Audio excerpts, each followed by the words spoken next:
Welcome everyone. I got asked to make a video about my C7 Corvette, and this is my daily driver. It doesn't need any work because it's a relatively new car and these cars come very well set up from the factory. So let's go over the options that I got. If you follow my channel, you know that I was going to buy a new Grand Sport. After taxes, that was going to come out to around $80,000.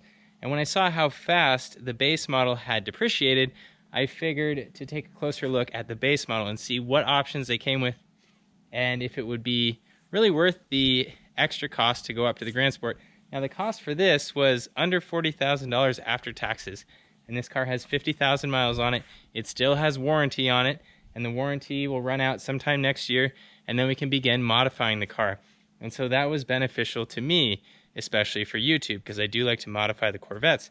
Now, is this car comparable to the Grand Sport? Well, it doesn't have the wide body, it doesn't have the big brakes, but it does have the magnetic ride, it does have performance traction management, it does have a lot of really great things on it. It has a dry sump oiling system. It's just really well set up, and so I couldn't justify the jump to the Grand Sport, and I had trouble finding a Grand Sport with the competition seats. This one has the competition seats, and they are really worth it. I would highly recommend the competition seats because they really hug you, and it makes a big difference when you are cornering. And so this is a base model C7 with the Z51 package. It has the 2LT trim level, it has the competition seats, it has the performance exhaust, and so it's putting out 460 horsepower, which is somewhere between my C5 Z06 and my C6 Z06, and that's what it feels like when you're driving it. It's right in between those two cars. This car is notably heavier. It has a bunch of extra stuff on it. It has the electronic differential, and the weight balance on these is actually shifted towards the back because it's got a bunch of extra stuff going on back there. And so that's certainly interesting. I think the weight balance is 51% in the rear, 49 in the front. I'd have to check that to be sure, but it's somewhere around that area. Now, the top speed of this is said to be about 186 miles an hour, which is faster than I want to go. Let me pop the hood here. When I was opening up this car and taking a look, I noticed some interesting things that stand out between this car and my previous Corvettes. So right here you can see we have some leaves. That's from the winds.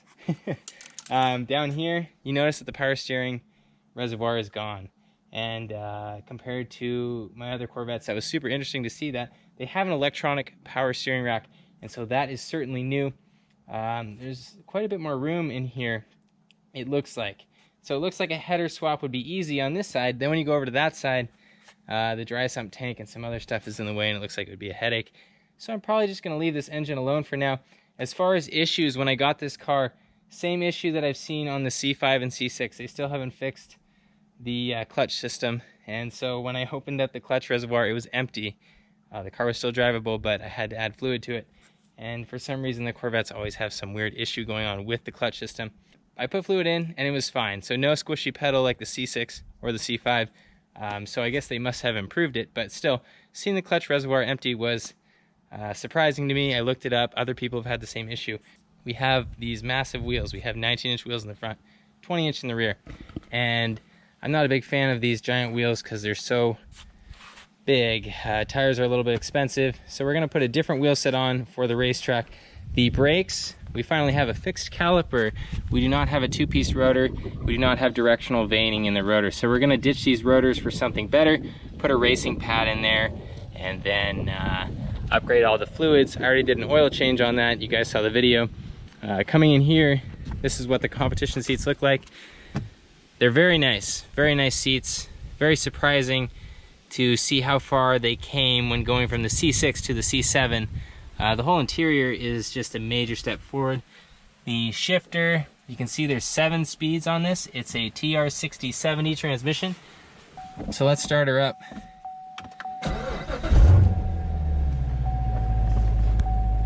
So we have a screen here, and then we have traditional gauges there. I have my heads-up display up there. I have this screen here, which you can lower. This stuff is from the previous owner. He's got some contact lens stuff in there. It has ventilated seats, which is great. It has ventilated seats even with the competition seats, which is really cool.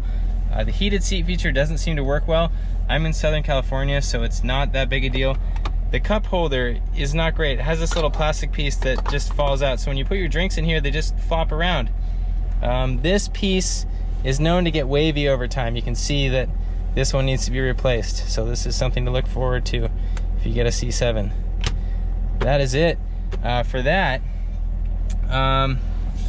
As far as the problems I had when I got the car had a knocking noise coming from the front suspension, and it turned out that the steering rack was loose, and so I just had to tighten it up, and that got rid of it.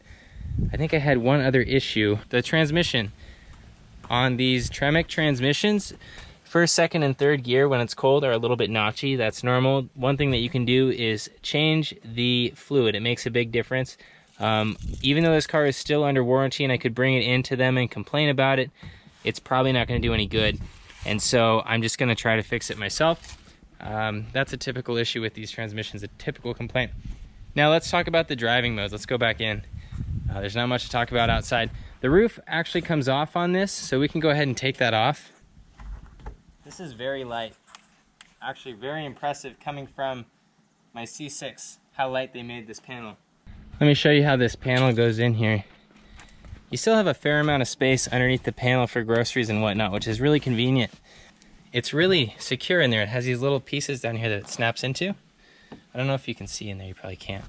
But anyways, that's my roof panel. It's in the car now. I can close this and we are topless.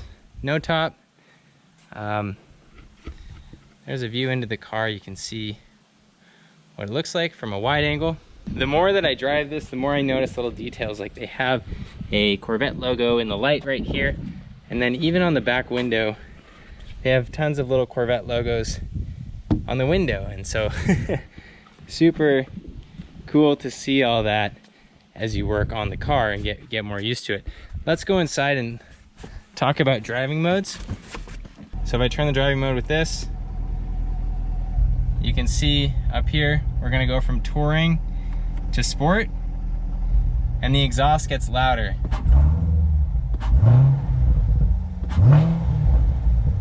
So if I go back to touring, you can hear those valves close, and now it's very quiet. So what's really great about this is I can control the exhaust noise and not piss off my neighbors. The other neat thing about this mode select is it stiffens up the suspension. So this car is equipped with magnetic ride, and it's really neat.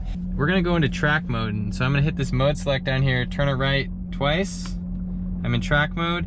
Now to get into the performance traction management, we hit the traction control button once, then we hit it again, and we see performance traction management come up there.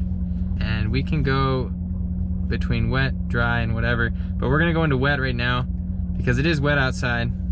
So we're in wet performance traction management. I'm gonna put in first gear, clutch is in, and this is the wet launch control. We keep the steering wheel straight ahead, and then we floor the accelerator, and you'll see the RPMs will go to a certain point. All I have to do is let the clutch out, and it should launch the car pretty good right here.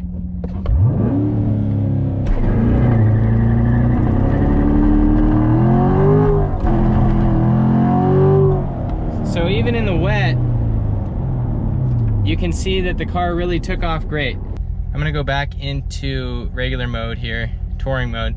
So I hit the traction control button, go to the left, go into touring mode. We also have eco mode. So eco mode can turn your car into a 4-cylinder car on the freeway to improve your fuel economy, which is pretty neat. So we're done with that. There's a lot more settings I can talk about here, but that's generally a good overview of the car, I believe. Now if we go back under the hood, I want to show you something. This is how you can identify if a C7 has mag ride. So the shock right here will have an electrical connector coming out. That's how you identify that you have mag ride. And that's basically it. That's really all I have to share with you guys for now. Now, as we go forward and I modify this car, I'm gonna make more videos on it, but this is my daily driver, so you know, I don't have much to talk about with it. That is all I have for you on the Corvette for now. Thank you guys for watching. Make sure that you enjoy your car.